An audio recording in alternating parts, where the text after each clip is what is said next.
వీక్షకులందరికీ నమస్కారం. అందరికీ నూతన ఆంగ్ల సంవత్సర శుభాకాంక్షలు.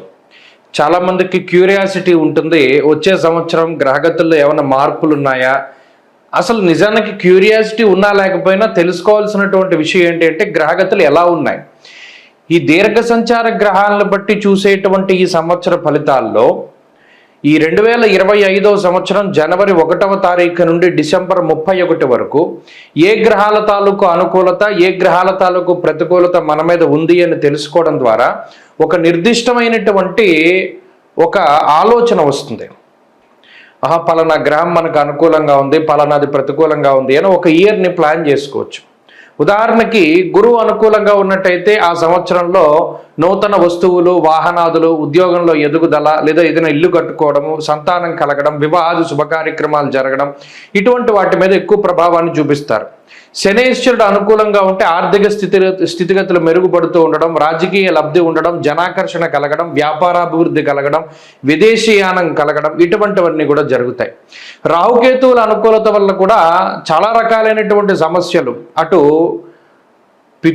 మాతృ వర్గం నుండి ఏదైనా ఆస్తిపాస్తులు రావాల్సి వచ్చినా, మాతృ భ్రాతృ శాపాదులు ఉన్నా, లేదా మరి ఏ ఇతరత్ర వంశపారంపర్య ఆస్తుల నుండి ఏదైనా తగాదాలు ఉన్నా అటువంటి వాటి నుండి బయటపడడానికి, శత్రు రోగ రుణ బాధల నుండి బయటపడడానికి, అనారోగ్య సమస్యల నుండి బయటపడడానికి కూడా ఈ గ్రహ సంపత్తి చాలా ముఖ్యంగా ఉపయోగపడుతుంది. కాబట్టి ఈ 3 కీలకమైన గ్రహాలు ఏ విధంగా యోగిస్తున్నాయి, ఈ సంవత్సరం ఒక విశేషమైనటువంటిది ఏంటి అంటే దాదాపుగా 3 దీర్ఘ సంచార గ్రహాలు కూడా మారుతూ ఉన్నాయి.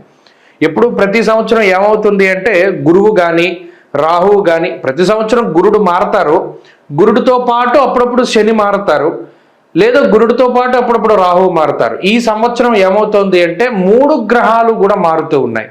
అంటే గురువు మే నెల 15వ తారీఖు దగ్గర నుండి మిథున రాశిలోకి ఆయన సంచారం చేస్తారు. శనేశ్వరుడు ఈ సంవత్సరం మార్చి 30వ తారీఖున కుంభరాశిని వదిలిపెట్టి మీనరాశికి వెళ్తారు. అలాగే రాహువు మే 21వ తారీఖున మీనరాశిని వదిలిపెట్టి కుంభంలోకి వెళ్తారు. రాహుకేతువులు వక్రంలో ప్రయాణం చేస్తారు కాబట్టి వెనక్కి వెళ్తారు. సో ఒకే నెలలో 2 పెద్ద గ్రహాల మార్పు. అదేంటి? మే నెలలో గురు రాహువుల యొక్క మార్పు, దానికి మునిపే ఈ మార్చి 30వ తారీఖున శని మార్పు. కాబట్టి ఇది చాలా కీలకమైనటువంటి సంవత్సరం. చాలా గ్రహగతుల్లో మార్పులు, 3 గ్రహాల్లోనూ దీర్ఘ సంచార గ్రహాలు, అంటే రాహుకేతువులు అంటే 2 కింద లెక్కేసుకుంటే 4 గ్రహాలు.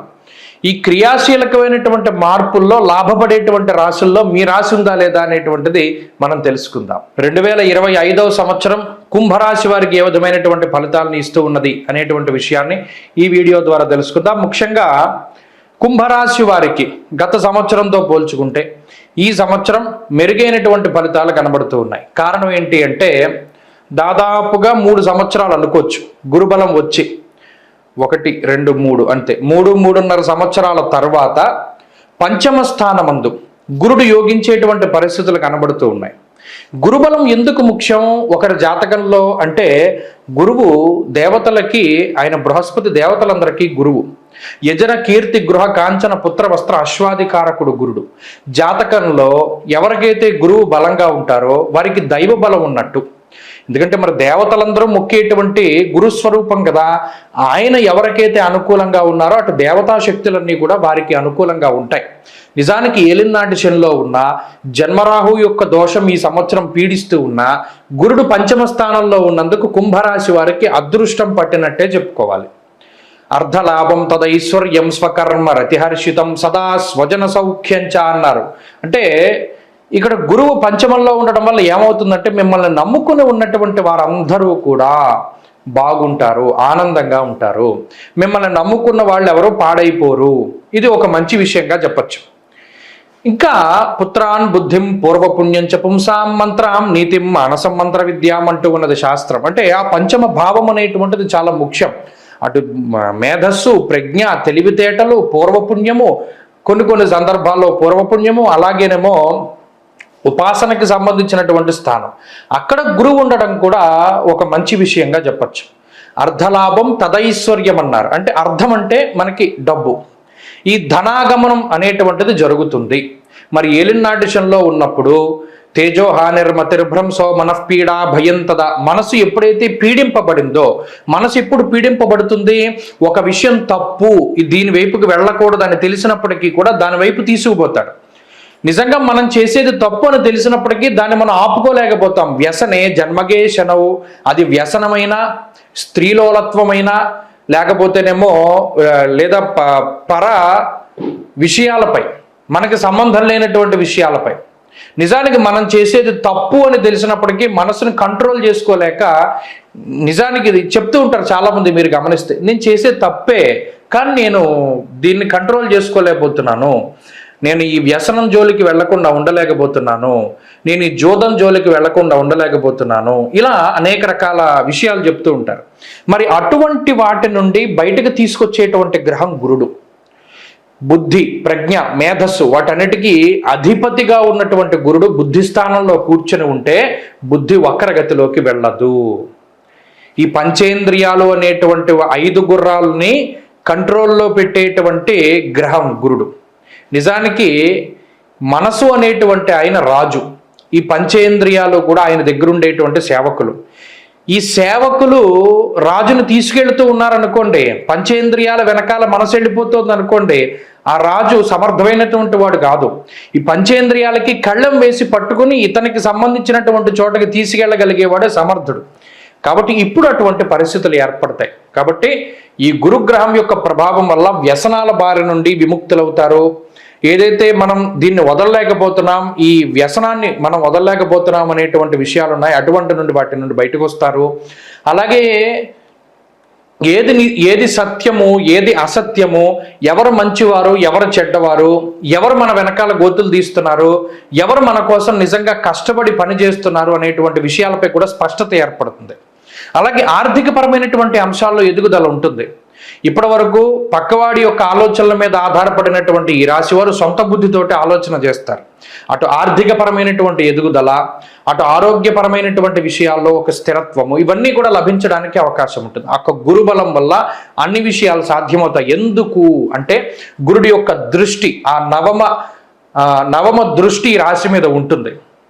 మరి ఏలినాటి శని ఉంది, జన్మరాహు దోషం ఉంది కదండి. మరి ఆ రెండు కూడా ఉన్నాయంటే నిజానికి మే నెల 21వ తారీఖు వరకు రాహు అనుకూలమే. 2వ స్థానంలో రాహు అనుకూలంగానే ఉన్నారు. కాబట్టి రాహుబలం ఉంది. రాహుబలం ఉన్నంత వరకు గురుబలం లేదు. గురుబలం వచ్చాక రాహుబలం ఉండదు. మొత్తానికి సంవత్సరంలో ఏదో ఒక గ్రహం అనుకూలంగా ఉంటుంది. కాబట్టి ఏ విధమైనటువంటి భయం లేదు. కుంభరాశి వారి స్థితిగతులు గత సంవత్సరంతో పోల్చుకుంటే చాలా బాగున్నాయి. ఈ సంవత్సరం వెళ్ళేటువంటి మార్గం అంతా కూడా చక్కటి మార్గంగా ఉంటుంది.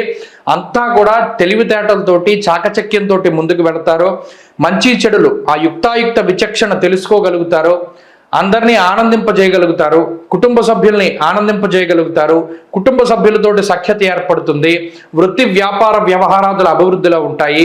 ఉద్యోగంలో ప్రమోషన్ల దగ్గర నుండి ఒక ఇల్లు కొనుక్కోవాలి, ఒక కారు కొనుక్కోవాలి, బంగారం కొనాలి, గృహాలు కొనుగోలు చేయాలి, ఇవన్నీ కూడా చక్కగా సాగుతాయి. వివాహ శుభ కార్యక్రమాలు, సంతానం ఇవన్నీ కూడా పొందగలుగుతారు. అన్నిటి పరంగా కూడా బాగున్నది. ఇంకా జాతకంలో దశలు అంతర్దశలు బాగుంటే మరింత శుభ ఫలితాలు వస్తాయి. మరిన్ని శుభ ఫలితాలను పొందడానికే ఈ కుంభరాశి వారి ఈ సంవత్సరం మొత్తం కూడా మాస శివరాత్రులు వదిలిపెట్టకూడదు. ప్రతి నెల అమావాస్య ముందు చతుర్దశి రాత్రి వ్యాపితమై ఉంటే దాన్ని మాసశివరాత్రి అంటారు. మాఘమాసంలో మహాశివరాత్రి వస్తుంది. ఈ మాస శివరాత్రులు మొత్తం 12 వస్తాయి. ఈ 12 మాసశివరాత్రుల్లోనూ ప్రత్యేకించి రుద్రాభిషేకం చేయించుకోవాలి. ఏకవారం అయితే ఏకవారం, ఏకాదశం అయితే ఏకాదశం, అలా చేయించుకుంటూ ఉండాలి. అలా చేసుకుంటూ ఉంటే మంచి ఫలితం వస్తుంది. శని త్రయోదశులు ఎప్పుడైనా అమావాస్య ముందు ప్రత్యేకించి వస్తే ఆ రోజున కూడా తైలాభిషేకం శనేశ్వరుడికి చేసుకోవడం. లేదంటే ప్రతినిత్యం మేము చదువుకోవాలి, స్తోత్రం ఏదైనా చెప్పండి. హనుమాన్ చాలీసాని మించినటువంటి మంత్రం ఈ రాశి వారికి లేదు. అది చదువుకుంటూ ఉండండి, మంచి జరుగుతుంది. స్వస్తి.